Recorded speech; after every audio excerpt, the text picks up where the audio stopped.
So today I am going to be talking about a very famous painting indeed. I'm talking about the Birth of Venus by Botticelli.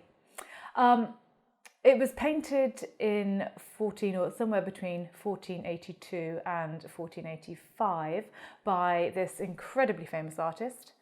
Let's give you an image actually to start with. No, that's a big one. There we go. That's the whole image. So yes, by Botticelli. Botticelli, by the way, his name means little barrel. And I always thought, until really quite recently, that little barrel, I had an image of Botticelli looking a little bit like Russell Grant, you know, kind of quite small and a little bit rotund. In fact, that's not true at all. Botticelli got his name Little Barrel from his older brother, who was the unfortunate Big Barrel. So there you go, that's Botticelli.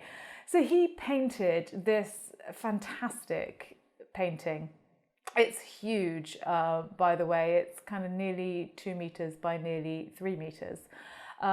He painted this between 1482 and 1485, but that is really all we know for sure about its origins. We don't really know who commissioned it. Possibly, in fact, probably it was commissioned by someone in the Medici family. So the first mention of the Birth of Venus comes in 1550, when it's mentioned in documents referring to artworks that were found in a Medici villa. So probably Medici. And in fact, that would fit because Botticelli's main patron was a gentleman called Lorenzo di Pier Francesco de' Medici. Doesn't roll off my tongue. So it's likely that he was the patron. Possibly Lorenzo di Pier Francesco de' Medici possibly was honouring his distant cousin Lorenzo the Magnificent, who was the de facto ruler of Florence at the time. Not quite as ingratiating as that might sound, because they were quite close. Lorenzo the Magnificent brought up the little Lorenzo, I'm going to say it again, Lorenzo di Pier Francesco de' Medici. But why did they think that he was honouring Lorenzo the Magnificent? Well, if you have a look, there's a laurel tree in the background, and then this figure here, who is the personification of spring. She is also wearing laurel around her neck, and the laurel was Lorenzo the Magnificent's emblem. So that's probably what that was all about. Okay, so the painting itself, it is in fact, or was in fact, it was probably caused quite a stir when it was first painted, because it's the earliest surviving large-scale nude of the Renaissance. As I said, it's a big work of art. So Venus in this work is almost life-size. That's not to say that nudes weren't depicted in art before. Of course, we go all the way back to classical antiquity with the Venus Pudica. Venus Pudica Pudica just means slightly shy or bashful, and look, she's trying somewhat unsuccessfully to cover herself up. In fact, I think she looks more like she's pointing to her breast rather than anything else, but there we go. During after classical antiquity, images of Venus fell away. She wasn't depicted so often until the Renaissance, but there was another nude or another lady who was always pretty much depicted nude, and that of course was Eve. So this is an image from the very early 15th century. This is a fresco in the Brancacci Chapel in Florence. So a fantastic depiction of Eve. But of course, so here we go, if we go back to our lovely Venus, this isn't anything like Eve, because she hasn't got the sin, that she's not ashamed of her body. She is, of course, far more akin to the Venus Pudica, because she's Venus. Venus Pudica is also Venus. You may notice, though, that I hope you've noticed that there is quite a similarity between all three Venuses, or two Venuses, and the image of Eve. So this is a way of depicting Venus that then sort of found its way into a way of depicting Eve, and then in the Renaissance found its way back to Venus, because images that came from classical mythology, so anything to do with classical mythology, classical antiquity, was really, really popular in the Renaissance. So texts and philosophy and art all harked back to classical antiquity, because these were, this was a society that they felt really, really got it right. So Renaissance, rebirth, basically trying to recreate what the ancients did. So the story of the birth of Venus, surprising that in fact Botticelli hasn't included the rest of the story, or the other part of the story, not. The story of the birth of Venus it comes from way back at the beginning of time, when Cronus decided that his father Uranus was getting a little bit out of hand, and he decided that the only way that he was going to cope or curtail his actions was to kill him.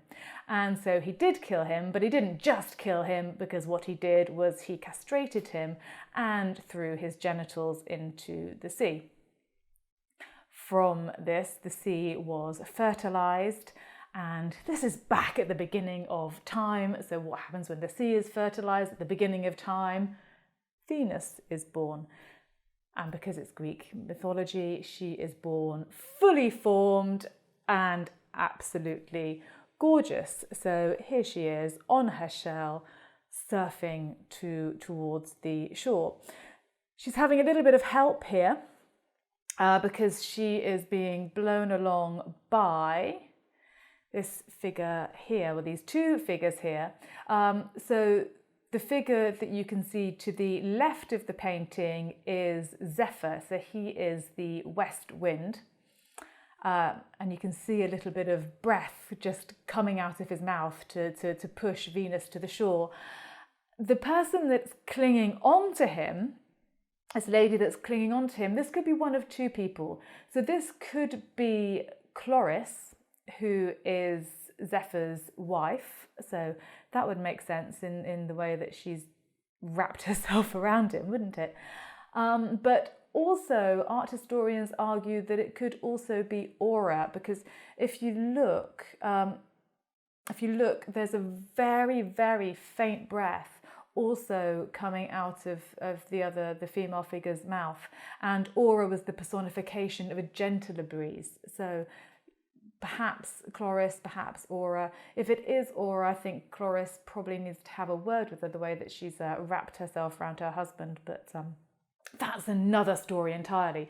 And so then where are they heading? They are heading to the shore, where this lovely lady in a floral dress, so this is a personification of spring, she's waiting to wrap Venus in this lovely floral robe. And in fact, so her name is Aura, and she then does become one of Venus's handmaidens. So then she's depicted very often alongside Venus in other works of art.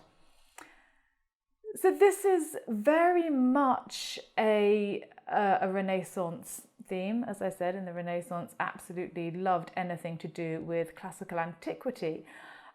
It's sort of ironic in many ways, though, that this is held up to be one of the greatest Renaissance masterpieces, because it doesn't really look anything stylistically. It doesn't really cohere with the Renaissance fashions, the Renaissance way of painting.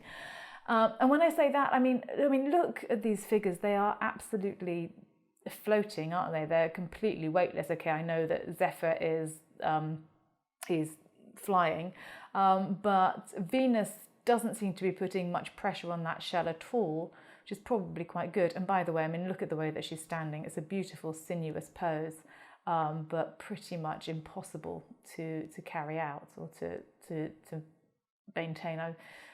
I'd like to say that I didn't try it, but maybe I did. Maybe I did. All in the name of art. But completely weightless, as is Aura, this personification of spring. So that doesn't really tally very well with the way that artists were striving to depict things in the Renaissance. They were trying to depict things with as much reality, with as much verisimilitude as they possibly could. So their aim was to have a work that you almost felt like you could walk into. And this, you don't feel like that. You do feel that it's really quite two-dimensional, even though there's quite a deep perspective. So it seems to, if your eye looks to the horizon of the painting, it does seem to be quite a long way away. But nonetheless, you're very much drawn to the front of the work, which makes it feel quite flat. And that is because, well, for a start, all of the three figures, or the four figures, seem to be on the same plane. So they're all at the front. So it's kind of a bit of a miracle, really. The Zephyr isn't just blowing Venus sideways rather than ashore.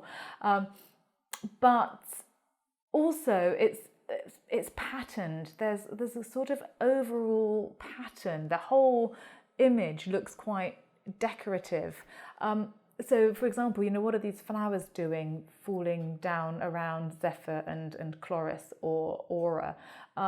The waves, if you look at the waves, they're all the same size. I don't know whether you can see them. I don't know whether I've got a bigger image there, maybe. Yeah, all these sort of little V's in the water, all the same size. The flowers then are echoed both in Spring's, Aura's dress and in the drapery. So pattern.